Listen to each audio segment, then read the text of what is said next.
Vicky Bruce கோச்சார prediction ஆதரவாளர்களுக்கு இனிய நல்வாழ்த்துக்கள்.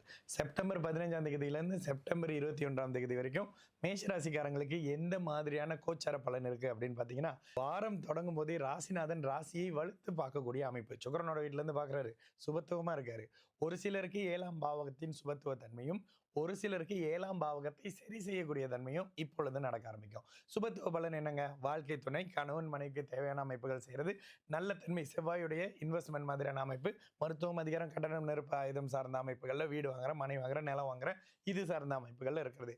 அப்ப 7ஆம் இடத்தை சரி செய்யக்கூடிய அமைப்பு அப்படின்னா, இவர் உங்களோட வாழ்க்கை துணை இல்லைங்க அப்படின்ற பட்சத்தில் அவர் உங்க வாழ்க்கையிலிருந்து எடுக்கிற விஷயம், காதல் அமைப்புகள்ல ஒரு சின்ன கிளாஷ் வரக்கூடிய அமைப்பு அப்படின்ற மாதிரியான 7ஆம் பாவகத்தினுடைய நல்ல தன்மை. என்னங்க ஒருத்தர் பிரிஞ்சு போறது நல்லதுன்றீங்க. இப்ப நடக்கக்கூடிய இந்த பிரிவால இன்னும் 5 வருஷம் கழிச்சு கடவுளே நன்றிங்க, இந்த நபரோட என்ன சேர்த்து வைக்காம வச்சதுக்குன்னு. நீங்க இப்ப கவலையா இருக்கிற நீங்க இன்னும் 5 வருஷம் கழிச்சு கடவுளுக்கு நன்றி சொல்லக்கூடிய ஒரு மகத்தான வாரமாகவே மேஷராசிக்காரங்களுக்கு இந்த செப்டம்பர் 2025ல 15லேருந்து 21க்குள்ள இருக்கோங்க. ஏன் அப்படி சொல்றீங்க? 7.5 சனியோடைய விரை சனி அமைப்புகள் இருக்கீங்க. இந்த இடத்துல ஜென்ம சனியில எதனை நினைச்சு நீங்க கவலைப்படணுமோ அதற்கான அச்சாரங்கள் மெதுமெதுவாக நடந்துகிட்டு இருக்கு இளைய பருவத்தினருக்கு. மத்தியம வயதுல இருக்கிறவங்களுக்கு இது மிகப்பெரிய மேன்மையான அமைப்புங்க. ராசிநாதன் ராசியை பார்க்கறது கொஞ்சம் எரிச்சலான கோபமான மனநிலையில உங்களை வச்சிருந்தாலும் கூட, இந்த மாதத்தினுடைய சிறப்பு தன்மை என்ன? 5, 9, 11ஆம் பாவகங்கள் வலிமையாக இருக்கக்கூடிய அமைப்பு.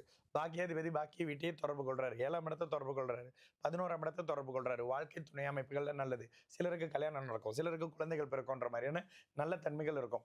6ஆம் அதிபதி உச்சமாகி கடுமையான பாபத்துவத்தில் இருக்கிறது. ஷேர் மார்க்கெட், யூக வணிகம் மாதிரியான ட்ரேடிங் சம்பந்தப்படக்கூடிய இன்வெஸ்ட்மெண்ட், கண்ணில் தெரியாத யூக வணிகம் மாதிரியான நூதன வழிகளில் பணம் சம்பாதிக்கக்கூடிய அமைப்புகளுக்கு இப்போ ஒரு 2 வாரத்துக்கு வேண்டாங்க.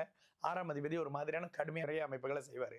ஆனாலும் இப்ப நான் சொன்னதை கேட்காம ஒரு சில மேஷராசிக்காரங்க பிடிவாத அமைப்புகள்ல நான் இன்வெஸ்ட்மெண்ட் போட்டு அடுத்த வாரத்துல எலோன் மாஸ்கா மாறி கொமெண்ட் போடுறேன் பாருன்னுலாம் இருப்பீங்க. அது உங்களுடைய விருப்பங்க. ஆனாலும் இந்த புதன் உங்களை விரயம் செய்ய வைப்பார். கடன் வாங்கி சில இடங்களை விரயம் செய்ய வைப்பார்.